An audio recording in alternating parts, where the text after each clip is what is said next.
Good evening, ladies and gentlemen. Welcome to another edition of Bo Paints Minis. I'm your host, Bo, the only man on YouTube with a face for radio and a voice for print. Coming at you again with a Monday unboxing video. Woke up this evening, went to the post office and found those really long post office lines. And of course, a tag in my post office box telling me that I had a box that was too large to fit in the box, and I had to stand in line. Well, I stood in line and I got the box. I actually have 3 boxes today to unbox. 2 purchases that I made. One an impulse buy, one buy of necessity, and then one the grand finale. So try to cover up the label so I don't dox myself too directly, although you just get a post office box anyway, so what's the point? But here's a box. Oops. A box from our friends at Wargames Atlantic. I typically buy my Wargames Atlantic stuff from Miniature Market. It's a little bit cheaper, but I've noticed that a lot of the Wargames Atlantic stuff is pretty much out of stock everywhere, but isn't stock direct from Wargames Atlantic, which is pay a buck or two more for the convenience of having it in stock. Bubble wrap, and an entirely too big box for what amounts to 2 sprues. What are these 2 sprues? Well, these are the weapons upgrade sprues for their sci-fi range. I was putting together a squad. I'll show them off later on. Of basically a kit bash from their shock troopers. Like you use the old style 2-part plastic Cadian shock troop bodies with the Wargames Atlantic beret heads, and these really cool arms. This is just a sprue of arms. This was they're like $3 or $4, and I got 2. But let me show you some of the really cool stuff on this sprue. There are a couple of robot arms, big giant hunky, big chunky grimdark. The 3-finger, one thumb, 3 fingers, not 4 fingers, and these really cool, they fit the same pattern as the Cadian last rifles, but they've got no stock. So if you look at if I can get the focus, so it's a very familiar. There it is, very familiar pattern, but sort of a carbine version of that. And I've been using a lot of those. And some of the handguns have these big chunky, sufficiently primitive looking ray guns. So I've pretty much gone through, and then it's got some really primitive looking like backpacks and wires, and some of these almost some Krieg style heads, and they're actually really not bad. There you go. So it's got the pickle hob, whatever it's called, with that gas mask, and some respirators to go in the gas mask. Some combat knives. I don't particularly care for these. I think they're a little too chunky and they need sheaths. But a lot of the other stuff, and there are some larger rifles, and they've got some cool handles in the bottoms of the magazines. So this is actually a really good upgrade sprue, and I will use probably all of the carbine arms on this sprue in the next couple days, as I work on finishing up that squad of guys. I've still got a couple left, and then I've got a whole 2 or 3 more boxes of the old style Cadians, mostly ones that I got with the old Brood Brothers kit. That Brood Brothers kit was amazing. It was usually discounted compared to the cost of Cadian shock troopers, and the upgrade sprue that came on that for the Gene Stealers had a bunch of little knives and really cool magazine pouches for upgrading. And all I'd ever do is just get my clippers and cut off the Tyranid snake symbol, whatever that is, the Tyranid symbol, just cut it off really close with either a pair of really sharp clippers or scalpel, even better than an X-Acto knife, and just glue those things on. Go to town. I used to use those to make veterans or guys for my GURPS game. If I wanted to make a guy look a little bit extra special, they had these really wicked, cool looking, like literally wicked curved knives, and extra grenade pouches that were unique to that sprue. They weren't the same as the grenade pouches on the Acadian Shock Troopers. So I used the heck out of that Brood Brothers kit. I think I've still got 2 left. I got when the word of change was that that kit would be discontinued. I got on eBay, and I think I bought it for like $35 a piece, which is outrageous, of course. But looking back a year later, I wish I would have bought another one. And those Acadians are a little bit smooth and primitive compared to the newer ones, I guess, but they look really good on the tabletop, I think, still, especially the heads or the sockets the right size for a lot of heads from the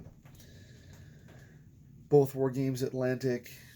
Not so much the heads from the Stargrave. You need a little bit of milliput or green stuff to build that socket up a little bit.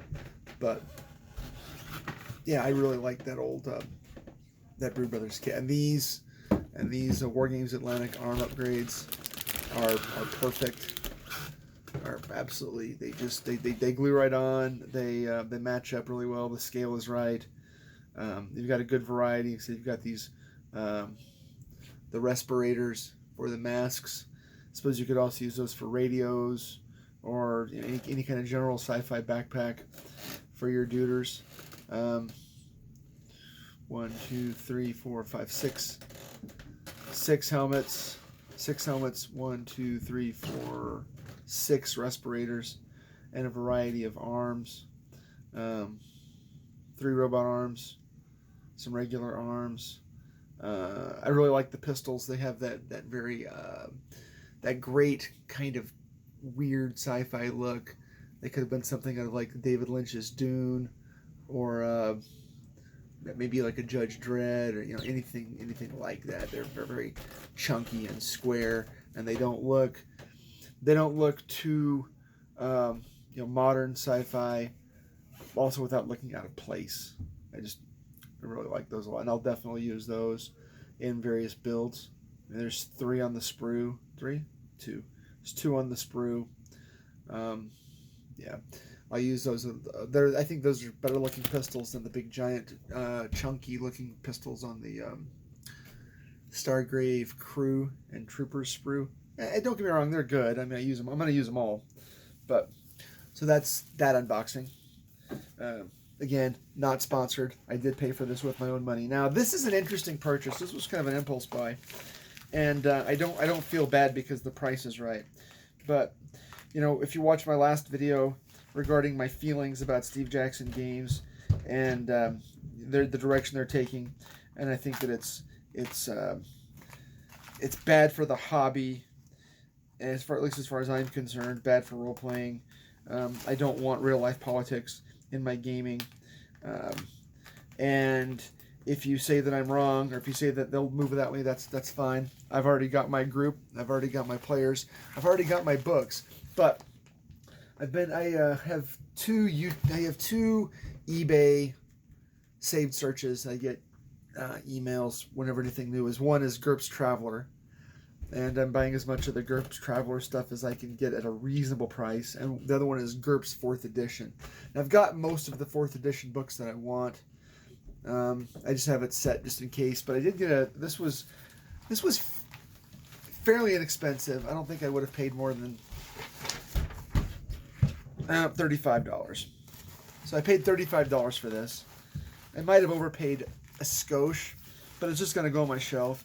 Now, I've already got this book in PDF form and in a hard copy form, but it's a little tiny dent in the corner, but not a bit. This is the GURPS basic set characters. This is the first book that you need, but this is a 4th edition first printing. So this is vintage 2004, And to me, 2004 was just a few years ago. 2004 was almost 20 years ago now. But I'm going to put it on the shelf with my other first edition, first printings. I have a characters book, or pardon me, a campaigns book. Oh, look at that. It sounds like it's never even been opened. Hear that? Vintage 2004 Air. It's a beautiful book. You know, it's 4-color printed. It's got glossy pages. I know a lot of people don't like that in their game books. It tends to make them more expensive. It tends to make them heavier. But on the tabletop or on the shelf, I love a hardcover. This is going up there with my Chalt books. This is going up there with my other books like that. Will I pull it down occasionally? I will, but I've got an old one that's like a 4th edition, 7th or 8th printing that's already sufficiently beat up. I just want this one. And, you know, for provenance, I will write my name in it in Sharpie.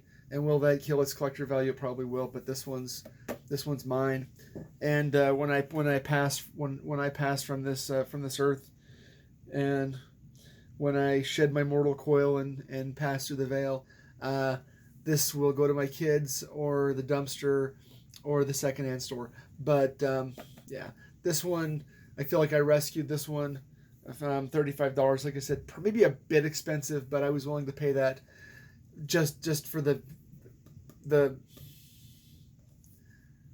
bragging rights of having a first edition, first printing. So that's my second unboxing of the video. Super cool. It's going to go with my other ones, my other 4th edition books. But that's not why you tuned into this video. This is why you tuned in. Last week, my good friend Shadow, the Shadow and Son show, had his anniversary show. And if you're privileged to watch the Shadow and Son show, Shadow and Jackie, they do yeoman's work. You know, their videos on crafting, especially their videos, Shadow's videos on why we play the game, and they're really an asset to YouTube and to the role-playing game community, at least my community. I've heard people say recently that they're not part of the RPG community, and that's fine. I would say that I'm not part of the RPG community at large, but I do think that in many ways I found my tribe online, and you guys know who you are, and I'm in your streams, and I'm on your shows, and you guys comment my videos, and we talk on Discord, and I share a game with some of you once a week, and I want to say how privileged that I felt to be a small part of that, and to bring it back to Shadow. He makes videos about games and gaming. He offers up some cogent reviews and sound advice to anyone that wants to be a part of this. I would especially painting, crafting, and gaming. He doesn't play Wargames as far as I know, but he does do a lot of miniature building and painting. And so if you are on the wargaming side of things, or if you're on the RPG side of things, and you are interested at all in crafting scratch-built terrain, garbage-built terrain, kit bashes, minis, vintage gaming,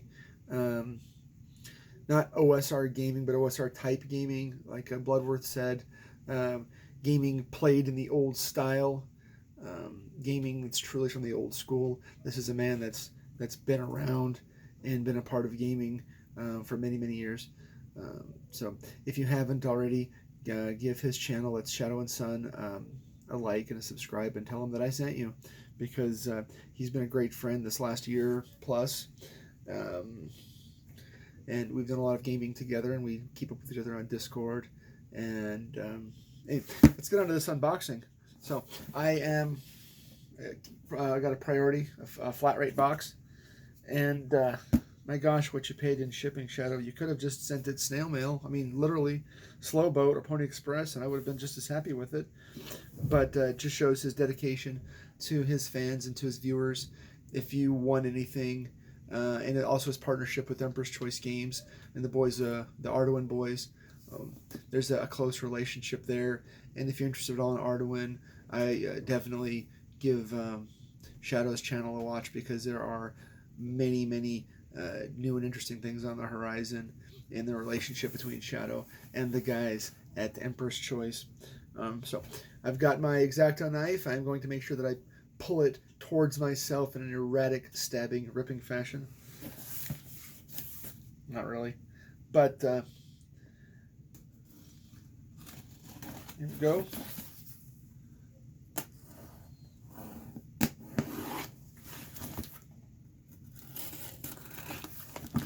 What's in the box?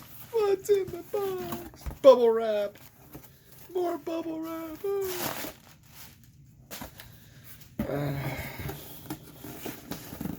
Now, you guys know that I am not a big fantasy guy anymore, much. I just sort of felt burnt. More funky Frank Pale Ale stickers. Got about affinity of these, but there's always more. Put these on your skateboard. Put these on the no U-turn sign and the traffic island. Let everyone know that you are a fan of the funky Frank Pale Ale. If you know, you know. If you don't, get over to Emperor's Choice and give their stuff a look.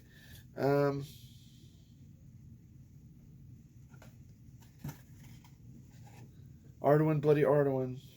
I've got a few of their books, just a few. I'm a big fan of mining the Arduin stuff because it's got that old school sci-fi, that early 80s, Space Barbarian, but Masters of the Universe before Masters of the Universe was a thing. The early, not the stuff with that stupid Orco. The little mini comics that came with the toys. Yeah. Where everything's just a little bit weird because I like my sci-fi weird. I like my fantasy weird. But anyway, back on topic. I've been burnt out on fantasy for a while, but if I want to do fantasy, I want to do sci-fi fantasy. Like really weird, Dyson spheres and laser swords and space wizards and like early Games Workshop stuff, early David Hargrave stuff. Just back when we didn't feel so constrained about how things had to be and how things had to go. But so Shadow sent me this Dungeons and Lasers terrain set. This is the Dungeons and Lasers Land of the Giants. Of course, it's painted beautifully on the box. It says 5e compatible. 5e what? 5e can eat my shorts. Gaming mat not included. But it's like chapel, arches, terrain pieces. This is scatter terrain. You could use this for any kind of fantasy or sci-fi war game. Or if you're playing an RPG on the tabletop. And if you are, that's fine too. Your hobby, your way. And if you don't like it, well, you know what you can go do? You can go do anatomically unlikely and morally questionable things to yourself. All right? I don't put minis on the tabletop yet, mostly because I run via one camera via Discord. Not to say that I wouldn't, because who knows what I would or wouldn't do. But this Land of the Giants used to rule this continent. They built monumental cities, massive statues, impressive arenas, but everything fell apart. There's been a few landmarks left in the area nearby, yet still they're magnificent. Nobody knows what annihilated these titans. There are rumors that some secrets are still buried among the ruins. Who knows? Maybe you'll be the one to discover some ancient knowledge. This is what I'm talking about, right? I mean, they're fairly. You can see the pictures for scale. Here's it's either a 28 or 32 millimeter mini next to this this arch, this giant holding up. Call it a chapel. It's awfully small to be a chapel, but it's more like a small gazebo. But Dungeons and Lasers has done really good stuff in the past. The Archon Studios, they did the Masters of the Universe miniature war game. They've done all of the Rampart game terrain. I've still got some I haven't even got around to putting together yet. But all right, this I'm going to make a priority. Literally, I'm going to make a priority to get this. The Archon stuff. It's a very hard plastic. It's a bit harder than Games Workshop. which is in turn just a little bit harder than maybe Wargames Atlantic. It does glue together pretty nice. You have to hold it together a little bit longer if you glue it. If you use plastic glue, this does look like it needs to be assembled. There are 1, 2, 3, 4, 5, 6, 7, 8, 9 sprues in the box. This would probably be pretty easy to paint though, depending on how you did it. I would probably just rattle can it black and then maybe zenithal it white or gray, base coat it with a thinned out gray, really thinned down gray, add some washes, add an oil wash probably, and go out and maybe pick out a few details, because it's terrain and I really want to get this on the table. I did not see instructions, but it looks pretty straightforward. Oh, the manual is online manual. Scan this QR code. Well, that's really it. I've got to go to work tonight. I've got to go comfort the disturbed and disturb the comfortable. I wanted to get this video in to show my gratitude for Jack and Shadow. Give them a like and a comment and a subscription. They're definitely worth your time. Smaller subscribers who are just trying to give back to the hobby. You know, guys that are paying for all of their hobbying with their own money. They're not getting free printers from Elegoo or Anycubic. They're not getting free boxes from Games Workshop or Wizards of the Coast. This is the true hobby, right? This is something that we do for the love of the game and for the love of the hobby, and honestly, just to spend some quality time with each other. So my advice to you is twofold. One, do some hobbying this week in terms of the tabletop. Paint a mini, build some terrain, work on an adventure or dungeon, and then after that, try to play a game, right, with friends. I don't care if you do it online like on Roll20 or one of those virtual tabletops, but if you can do it via Zoom or Discord, or even better if you can get 4 or 5 of your buddies down around a table, crack open a couple Mountain Dews or Dr. Peppers, eat a couple slices of pizza, and have that real, that old school experience from your youth, you know, try to recapture some of that magic, play a game, open a physical book, and just enjoy being for a couple hours. All right. I will see you later in the week. Like I said, I am working, and so I will be incommunicado for at least the next 24 hours. You can email me at bowpaintsminis, all one word, @gmail.com.